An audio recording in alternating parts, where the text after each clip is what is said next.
Okay, so we're back at it here. We'll talk about what happens just after initiation. So where we left off was that a lot of your alarms are going to be going off initially. So it's a good practice of hitting that pre-silence 2-minute alarm button to show you how much time we have remaining down there in the bottom right-hand screen. Although it's probably pretty hard for you to see here. Okay, so you can tell that I have a high priority alarm going off. Either that or it's something that has been a low priority and it's just been ongoing. So the red lets us know. It also has an extra annoying tone that it kind of take place with that. Okay, so what we're going to want to do is we don't want to walk away with these alarms going crazy like this. So this ventilator gives you the ability to access all the different things through a variety of different ways. The easiest is really kind of through these quick access icons down here. If you hit the thing that looks like a bell, that'll pull up all of your active alarms, all right, and alarm settings, and it's going to show us what is red here. You can see that these are alarming.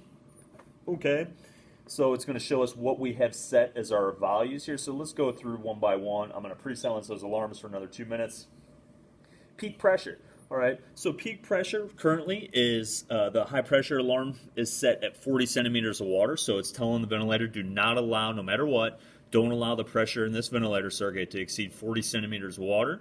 In this mode of ventilation, if that happens, it is going to dump the breath, meaning it's going to stop all flow delivery and cause something we call pressure limiting. Okay, if you look really, really closely, and I'm going to zoom in, you've seen the color bar. It's going to show us where we're currently at. And we're not going to get into alarm guidelines just yet, but usually, 10 to 15 centimeters above our current peak airway pressures are going to be where we set it. And it's showing us we're at 26. So that's probably a pretty good setting. F total is high respiratory rate. Okay. I typically set this at about a respiratory rate of 30 for a majority of my patients. Okay. Depending on kind of what's going on with them, we could change that. Sometimes we'll go up maybe as high as 35 or something. You don't want to set it too tight where it starts alarming if that patient wakes up. Usually we'll have a variety of other alarms letting us know if that patient is constantly, breathing faster than kind of what we're shooting for here.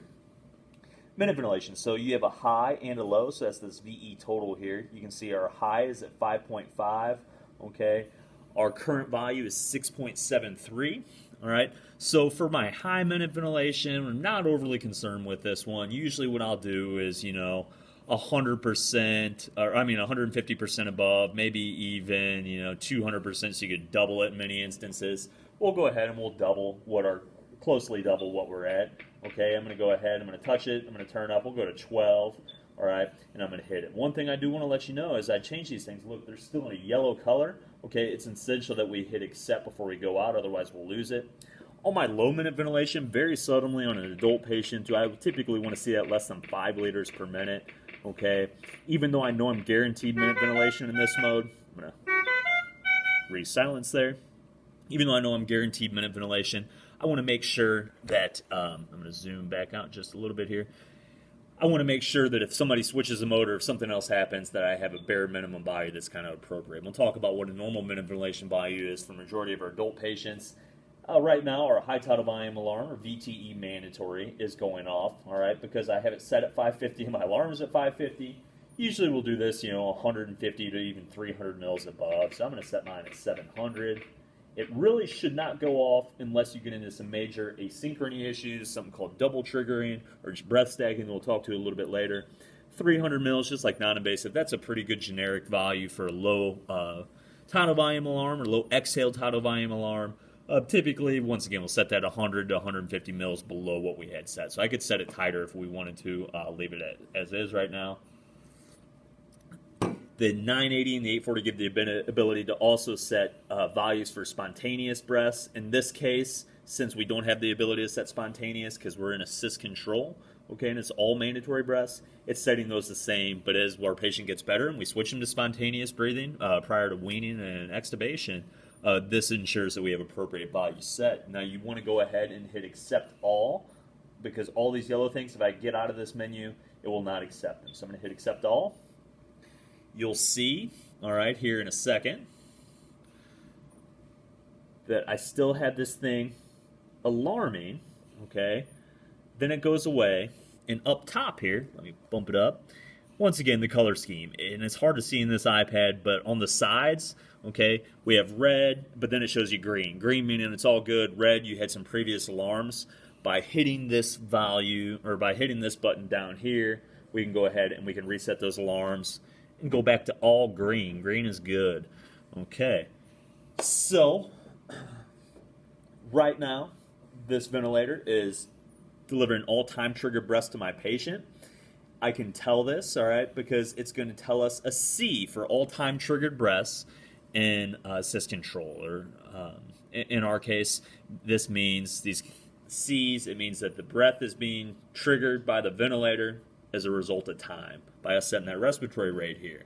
Okay, so I kind of have already gone over a little bit of this stuff, but just to kind of tell you, with the 980, what we have here is this screen segregated. It shows us all the real-time monitoring and everything like this.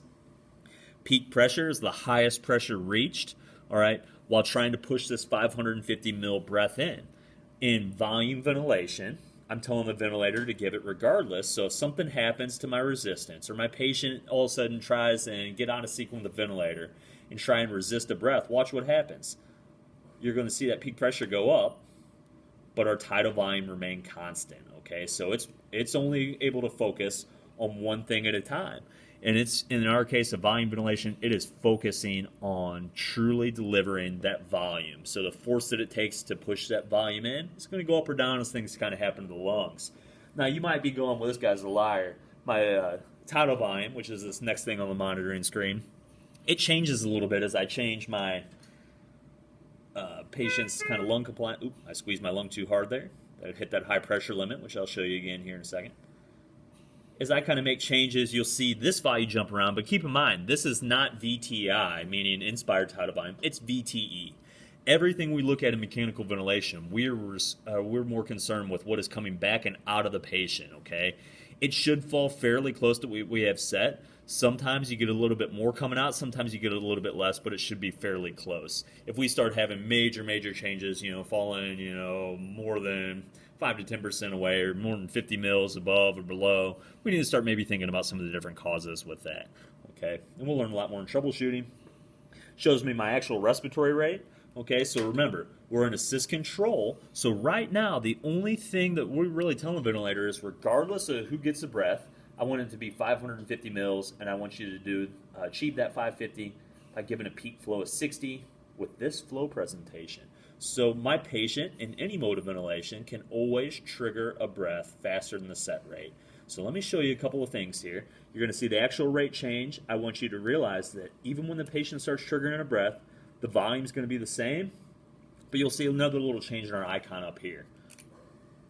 Okay, so we have an A. This is kind of an older nomenclature for an assist breath, meaning the patient triggered it. Okay, so it's patient triggered. You can also see a little inflection there on the flow and on the volume, showing that the patient started the breath. But you can see my tidal volumes are remaining fairly constant, and my respiratory rate goes up. Okay, keep in mind, in this mode, my inspiratory time is fixed. So every breath is only taking the amount of time that we kind of set by setting this combination of things here. If my patient starts breathing too fast, you can see my respiratory rate didn't get high, but my minute ventilation alarm went off. And that's what I was saying. We typically have multiple alarms go off as that patient starts breathing faster than we desire. Okay, it shows us our actual IDE ratio. Okay, and I'll be honest, IDE ratios are important, but with the advent of graphics, okay, we can tell if that patient has enough time for exhalation, and we'll kind of get into that a little bit here. Okay. So this is showing you roughly what your PEEP is. Now keep in mind the ventilator is measuring pressure at the Y, or proximal airway, so it doesn't really know if my patient has air trapped in the lungs. If I want to measure pressure that's truly in the lungs at any given point, I have to do a pause and allow those pressures in the chest to equilibrate with my ventilator Y.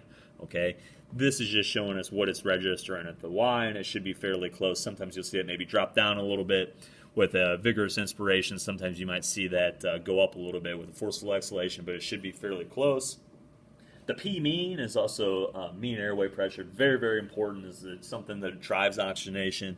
It's something it's going to be important to monitor. We're not at the point now where we're going to talk about how to manipulate it just yet. Shows us actual minute ventilation, and then it also has it breaks stuff down, and it shows what the exhale tidal volume is for my mandatory breaths, or if I had a patient and something else, it'd show me what my spontaneous breaths were.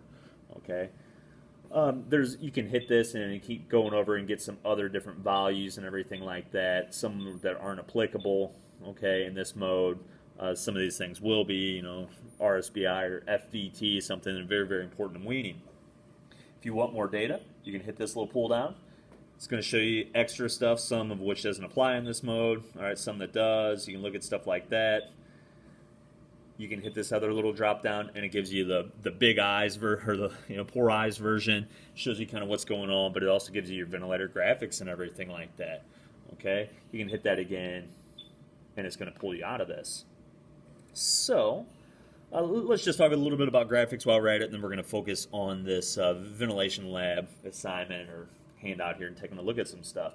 So you can see you have the ability to customize them, but two things that I typically like to look at in any mode of ventilation really is my airway pressure diagram. Sometimes people call it scalars or waveforms. And I like to look at my flow waveforms because that's what tells me the most diagnostic stuff. Okay, so with airway pressure, you can see green is inspiration, yellow is exhalation. So you can see pressure is quickly building in the circuit as I'm pushing that tidal volume breath into my patient's lungs. You can see the point at which it cycles. All right, so it switches over from inspiration to exhalation. In this case, it's after a fixed amount of time has lapsed, all right, during inspiration, since we set that inspiratory time kind of indirectly. All right, then you see we exhale. We slowly drop back down to our expiratory pressure, and we're just sitting there at baseline, waiting for the next breath to begin.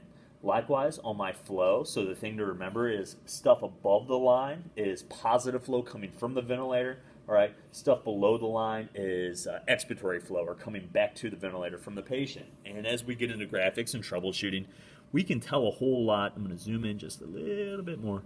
We can tell a whole lot by looking at this, okay? So this is that flow waveform we were saying. So my peak flow is set at 60. So I'm reaching 60 right at the beginning, and then it slowly slows that down. And you can see it eventually gets to the point as we're reaching this baseline or zero value, it cycles off from inspiration to exhalation. So that's our cycle mechanism right there. A certain amount of time lapses. That time is the same regardless if I start the breath or if the patient starts the breath. Okay, I time is fixed in CMV or sys control. So one thing that's important is expiratory flow. So we can see as soon as that flow changes over, we got a positive value. So this is that patient's peak expiratory flow rate, or the fastest, and then it slows down as they approach this baseline. We want to see that patient reach this baseline. Roughly speaking, a lot of things are dependent upon what is going on with the patient's lungs as far as how quickly we reach that baseline. So most of the time you'll see almost like a 45-degree angle, all right? But as you have a patient with really, really stiff lungs, you'll see maybe that flow leaves them a lot quicker because they got so high of elastance. One thing we're worried about, I'll try and mimic and show you this here, is a patient with really, really poor elasticity. So somebody with emphysema, really, really big floppy lung, all right? And it takes them a long time to get that breath out. Let me show you here.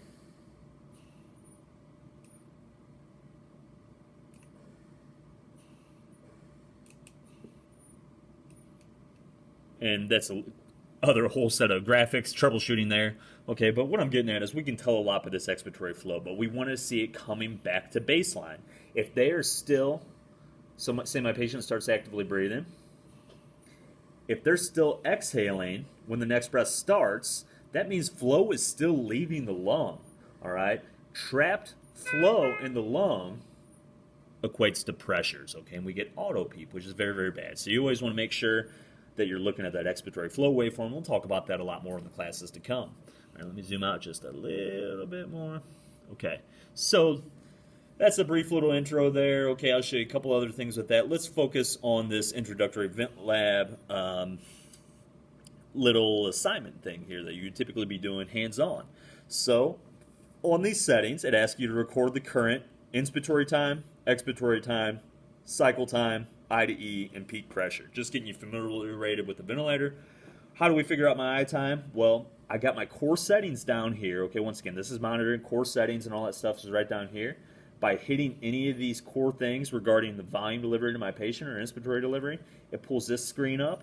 I can see a lot of different important stuff. So this shows me my current I time. All right, 1 second.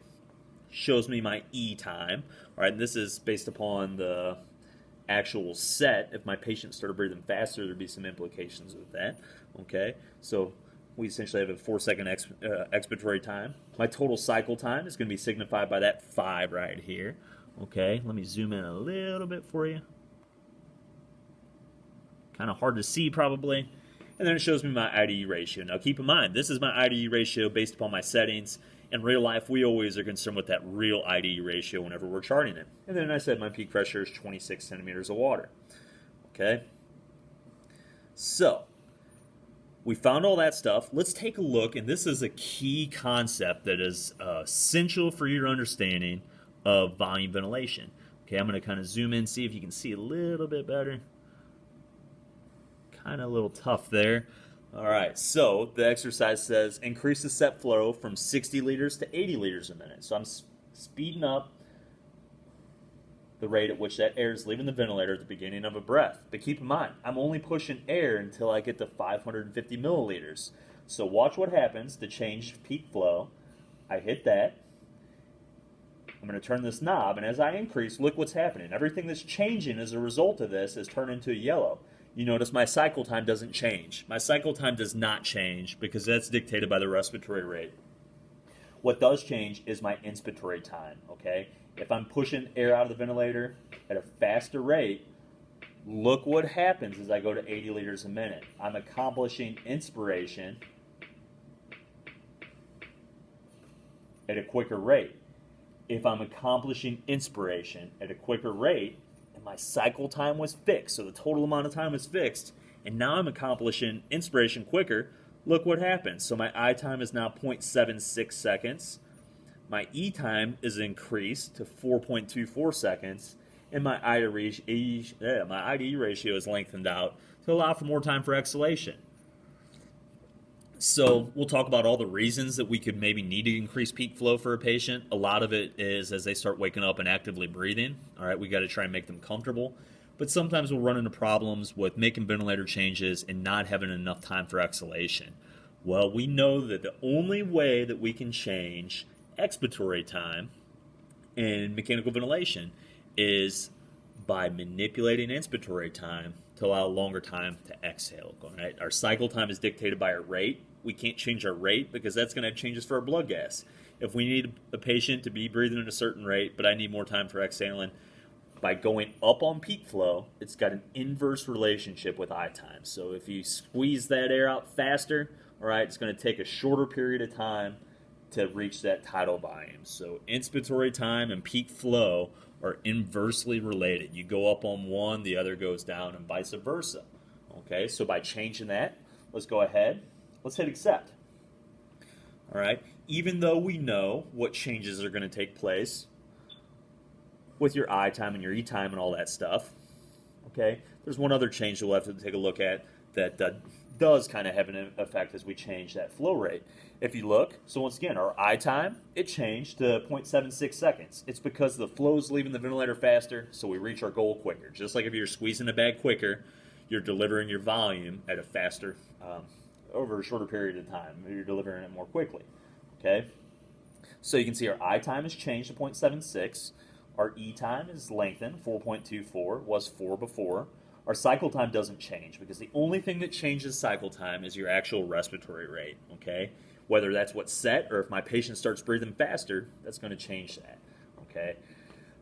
Let's take a look. Our IDE ratio also lengthened out. So we got 1 to 5.58. You can see it's rounds up here, okay? So let's go ahead and click out of this. Let's take a look at one other thing that changed. So the last thing we have to document or is asked for is your peak pressure. So it was a little bit lower before, and you notice my peak pressure went up in by changing that peak flow. All right, as we increase that peak flow, think about what's happening. This is what we talk about in cardiopulmonary. This is what we talked about in so many different aspects of respiratory school. Is if we're trying to squeeze air through in a quicker period of time, what happens? There's more collisions. So think about what would happen if you were driving down the highway and there wasn't a pandemic going on, a COVID-19, and people were actually out on the road as normal, and you kicked it up from 60 to 80, and everybody went from going 60 to going 80, but then everything goes down to one lane, just like when you're going down an ET tube. What happens? There's going to be more people hitting brakes. There's going to be more collisions. The same thing happens in volume ventilation as we increase the flow. You get more backup, more turbulence, crazy stuff happens, and you get that little bit of a spike in your peak pressure. Okay, we'll learn how to calculate something called Airway's resistance later on, but just keep in mind right now, as you go up on the peak flow, it's going to do a few things. Increasing your peak inspiratory flow is going to, in essence, shorten your inspiratory time, lengthen your expiratory time, all right, give you a longer IDE ratio, but it's also going to cause your peak pressure to go up just a little bit, okay? So we'll talk a whole lot more about why and when and how to change peak flow and everything like that in the weeks to come, but just understand those implications here right now, okay? So the next thing is we're going to go back to a peak flow of 60 liters a minute, so I'm going to go ahead and I'm going to hit that. Go back to 60, hit accept. Okay. So it says change peak flow back to 60 and change the flow waveform from descending to square. Okay. So this right here is something you're not going to do a whole lot. You occasionally have some doctor that reads a book or hears something about it and they think it's the greatest thing since sliced bread. Okay, but it's not something you're going to see very commonly happen.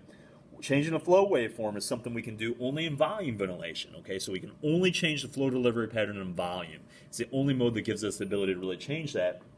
Everything else is going to be fixed into this decelerating pattern. But by touching this, now I'm telling the ventilator to give the same flow at the beginning of the breath as I am at the end of the breath. So we call this square. We call this a constant flow, meaning it gives the same flow at the beginning as it does at the end. Okay, just by me making this change, look what happens. My proposed I time shortens. If I'm given 60 continuously, I'm going to reach that 550 a lot quicker. So my inspiration is accomplished in a much shorter fashion. So by changing the square waveform, it shortens your I time. Well, we know that our cycle time is the total amount of time for inspiration and expiration to occur. If my I time is accomplished more quickly, that gives me a little bit longer time to exhale, okay? And keep in mind we're back at a peak flow of 60, so you'd have to look at your first set of data from when we first initiated ventilation. So shorter I time, longer E time. All right, let me show you one last thing that it does. Look at our peak pressure. It goes up.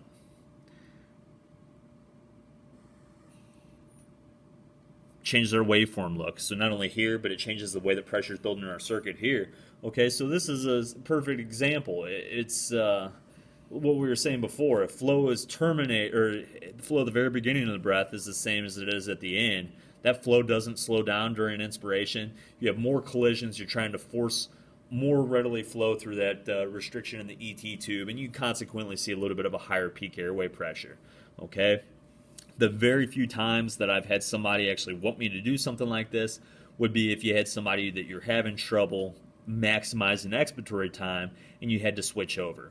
There's some other things that take place, and we'll talk more about this in lecture. I just want to kind of show you as we're going through this here, okay? So keep in mind, all we're talking about right now is just different little relationships on the volume delivery aspect or inspiratory aspect of volume ventilation, okay? I want you to understand the concept of peak flow and I time, all right, and see how changing that I time can affect our IDE ratio and affect our available expiratory time. Understand what it does to our peak pressure. Likewise, understand what changing this flow waveform does to our peak airway pressure. All right, what it does to our I time, what it does to our E time, all that different stuff. And realize that cycle time is fixed. The only thing that changes cycle time is our respiratory rate. Okay, so what we're going to do here is, so we already took a look. It changes in these observed values, all right? Hopefully you're starting to make all those relationships apparent that we're talking about peak flow and I time and everything like that. What do you think would happen if we change, so let's change back to a decelerating flow waveform, okay? And you'll see all those things kind of change back to normal. What do you think would happen if I changed my peak flow to 40 liters a minute, okay? So let's see what happens. So first off, what do you think would happen? Well, if my flow rate leaving the ventilator when a breath starts is slower, it's going to take a longer time to reach my goal here. Look what happens. My inspiratory time is up to 1.5 seconds, so that's way outside of normal. Not saying there's not going to be times where you do something like that, but most actively breathing patients as they wake up are not going to like that. All right? look what happens. My expiratory time shortens quite a bit, and my ID ratio is going to drop to 1 to 2.33. Maybe it's enough, maybe it's not. All right. Anybody that's not actively breathing and awake, you can get away with settings like this. Not going to work very, very well if they begin to wake up or anything, which all of our patients eventually hopefully do. Okay, I'm going to go ahead and hit accept here. Let's see what happens. So let's take a look at my ventilator graphics.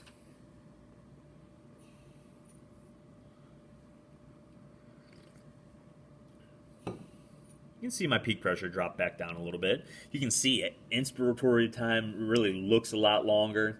I still got plenty of time to exhale, okay? So if we had a patient with normal lungs, we could get away with this. A lot of the patients we have, you probably aren't going to like these type settings too much, and we can run into some serious problems, okay?